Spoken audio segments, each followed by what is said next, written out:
Hi, welcome back. So you've taken some ASL classes, you've got a friend or family member who's deaf, you've been watching YouTube videos, you've seen some interpreters out in the workplace or in an entertainment field, and you thought to yourself, hey, can I make any money doing that? Could that be a career path for me? What would it take? How do I get there? So let's talk about that today. So right out of the gate, money. Right? How much money can you reasonably expect to earn as an interpreter? So as of the date of this recording, I was out last night looking at some different job postings. Full-time, I'm seeing job postings range from $62,000 to $100,000 on the high end. Okay, that's full-time W-2 employment, working for a pretty major corporation. I've got friends who work in the federal government who are making somewhere around $70,000, $72,000 a year as a full-time interpreter. All right, in my local area, for a basic interpreter, the rate of pay on an hourly basis, somewhere around $27, $28 an hour. Now let's differentiate that from freelance. Freelance is you're not an employee of the people who are hiring you. You work for an agency or you work for yourself. I'm seeing hourly rates somewhere between $30 to $40 an hour for freelance. And we're going to talk more in this video about what the difference is between W-2 and freelance and the pros and cons of each. All right. For some freelance in the specialized areas, let's call it legal, and in a major metro, think of either coast.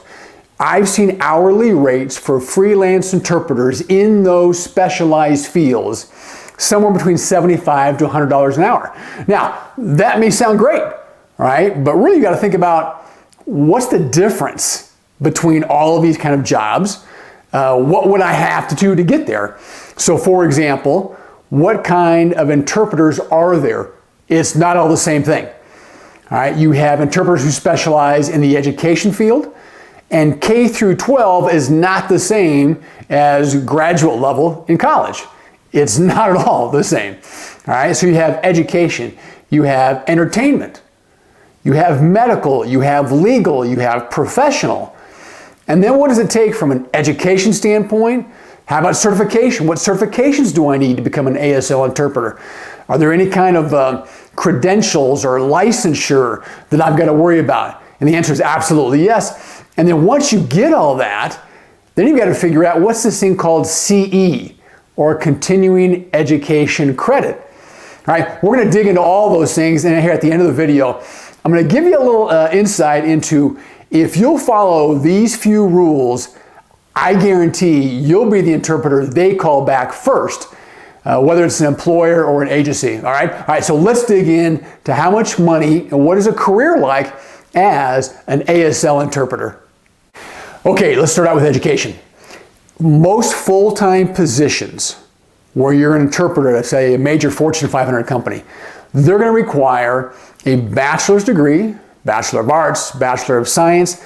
Now what's unusual is most of those requirements are in any field. So you can get your bachelor's in anything, and that qualifies as a basic level requirement for the job posting. All right, now there are also associate degrees, certifications, ITP programs, so an interpreter training program. These may be, in the case of the associates, a 2-year program where you're learning history and language usage and cultural applications in addition to performance. Performance meaning, can I sign? Okay, and can I understand? This is the receptivity, your ability to look at somebody interpreting, take it into English in a clear, smooth way. All right, so we have bachelor's degrees. Next, we talked about ITP, associate, those kind of programs. Let me give you one that almost nobody thinks about when you first get into the interpreting profession. How adept are you? How good are you? How knowledgeable are you at the subject that you're interpreting?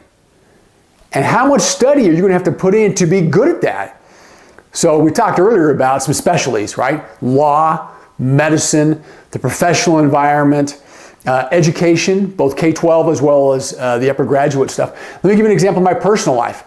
I've been interpreting an awfully long time. I've done hundreds, thousands of hours of interpreting. I know what I'm good at and what I'm not. So I know what I can excel at, what my own understanding is, say in business or legal or other professional settings. I'll jump right in. I've got the background, I've studied, I've worked hard to be good at those areas. Now, let me contrast that. How about entertainment? I don't take those assignments, right? Personally, I don't sing, right? My ability to really communicate the depth of emotion at a concert, not my wheelhouse. So I don't take those kind of assignments. So as you think about your underlying requirements, I would say bachelor's degrees, etc., you've also got to think about the time it takes to study on the subject so that you can deliver a clear, concise, articulate message to the person who you're interpreting for. All right, let's talk next. You have certifications and licensure. They're not the same thing. Every full-time job where you're going to be a full-time interpreter is going to require you to either have state or national certification. At the national level, you've got RID, the Registry of Interpreters for the Deaf, and NAD, the National Association of the Deaf. You need to take a look at your state, your locale. Do they accept those national exams that demonstrate proficiency, or in addition to or as a replacement of other state tests? In my state, for example, you can interpret, right, provide translation services, either using a state certification or the national RID NAD certification. Check with your local area, right? See in your state what requirements there are in order for you to legally interpret, all right? And then last, talk about licensure. Licensure and certification are different. If you think about most of the professional services that are delivered in your town, those people have to be licensed, right? Whether it's an attorney, an architect, has to be a barber, a cosmetologist. All those professional services require a license, a business license to provide that service. Something for you to look into. All right, now let's talk about the job you're looking for. You want full-time? Do you want part-time? You want to be totally flexible, or do you want to sit in an office? All right, these are some of the things you've got to think through in terms of your personal goals, where this career path is taking you. If full-time, do you want a company just to give you a paycheck? They take care of taxes, insurance, expenses, benefits, the whole 9 yards. Or do you want to be freelance, right? The term there would be 1099. I'm a self-employed interpreter. I take care of my own. I'm responsible for my own training, my own education, my own licensure, but I'm totally flexible. I can take the assignment or not. Am I a solo practitioner, which means people can hire me directly, or I can work through an agency? We'll talk more about an agency here in a minute, right? Or am I working for a company, right? So those are some of the things you should be thinking about on this career path. Let's just take a second to talk about agency right now. There are ASL interpreting agencies. These agencies work with major private and public entities that need interpreters. The company might call up the agency and says, hey, I need an interpreter this date, this time for this situation. The agency then goes to their directory of interpreters and tries to match the interpreter to the job. And then they reach out to the interpreter, hey, are you available this date, this time for this job? The interpreter can then decide, yes, no, am I comfortable with it? Am I available? So there's the flexibility of either being a self-employed solo practitioner or working for an agency, as opposed to a 9-to-5 W-2 job where you're taking care of all the interpreting needs, from HR to training to the daily assignments to stand-up meetings, the whole 9 yards. Well, I think we'll go through a job description that might give you a bit of an eye-opener in terms of what's required for a full-time interpreter, right, at a place of employment. And here's something relatively new. You've got VRS, where you're sitting, think of a call center, you're sitting in a cubicle in front of a video, right, and that video camera allows you to do interpreting for this deaf individual, for this firm that's being hired, but you're not traveling to the location. So you get a lot more jobs in a row because you're sitting in a facility. Does that work for you? Does that work for the hands? Does it work for your ability to focus? Does it work with your life? All right? Let's go on to the next step as you evaluate American Sign Language interpreter as a career. All right, so let's talk about one of those full-time Fortune 1000 ASL interpreting jobs. We talked about it at the beginning of the video. Those are the jobs making $62,000 to $100,000. You may think to yourself, great money. What does it take to get a job like that? So I've got here in my hand a job posting available today on the day of this recording. Let's look. Bachelor's degree, RID or BEI certification, 3 years of experience. Okay, you may think to yourself, I can get around that. I can work toward that. The ASL interpreter is a key member of our accommodation team, providing ASL interpreting services to applicants, candidates, and employees. Interpreter assignments may include in-person services for group meetings or events, as well as meetings with individual employees. Those services may be delivered via video. An interpreter can be assigned to work primarily with a single employee for all or part of their days on a permanent or temporary basis. Now here's one that you should feel kind of weighty when it comes to being an interpreter. The interpreter is a subject matter expert in ASL interpretation services with the ability to offer consultation and to collaborate across teams to solve complex problems in ASL language accommodations. ASL interpreters are highly skilled and adept in responding to changing circumstances of a dynamic culture. All right, if you feel like that's you, some responsibilities in addition to you have to be able to communicate well in both verbal as well as written English. And here's one, and I've talked about this earlier in this video. This is just so critical, and we talked about this at the end. We'll talk about this. This is one of the things that will set you above and beyond any other interpreter in your community. Maintain a working knowledge and increase understanding of the subject matter.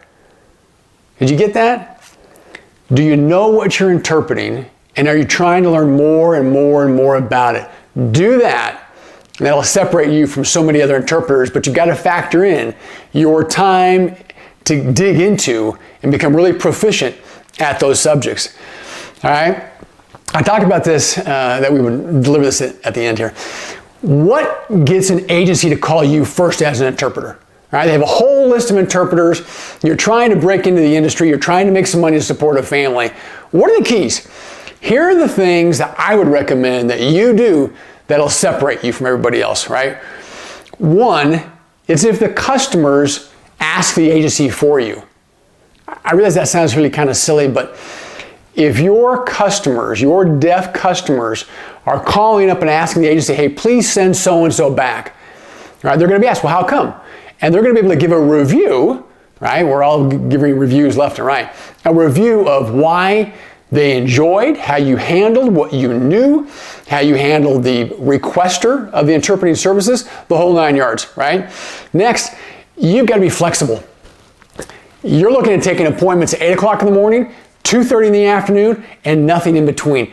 This is one of the hardest things about being a freelance interpreter, is taking assignments with big gaps in between. How do you handle that? How does that work for you financially? But if you're flexible and willing to take those jobs, the agency will know about it and they'll be calling you a lot more often. All right? Next is a range of skills. As I said earlier, I'm able to handle a variety of interpreting challenges, right? I know what I'm good at and I know what to resist and what to hang off on because that's not in my wheelhouse. You need to develop the same thing.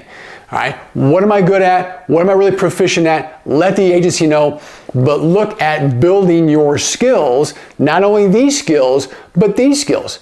Are you a subject matter, not necessarily expert, but proficient in learning and growing in that area? It'll separate you from so many other people, all right? Reviews, reviews, reviews. Can't talk about that enough, right? Make sure you're getting good feedback.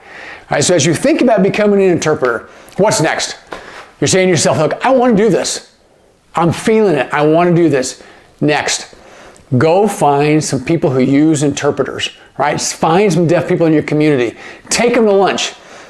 What do you love? What do you hate about hiring interpreters? Right? What was great about your last interpreting experience? What could that person have done better? Do that with a variety of people and you'll get a sense of what the job demands. Do the same thing with people who are requesting interpreters, right? What was good? What was bad? What could they have done better, right? Be a professional. If you want to be an ASL interpreter, treat it as a business. Be a professional. Get the education, get the certification, be licensed, right? But importantly, I've said this way too many times, become a learner, right? Soak up all the things you should about the material that you're going to interpret. Do that, and you'll be head and shoulders above any other interpreter in your community, and you'll be asked for again and again and again by the deaf community and those people who need services. All right? Thanks.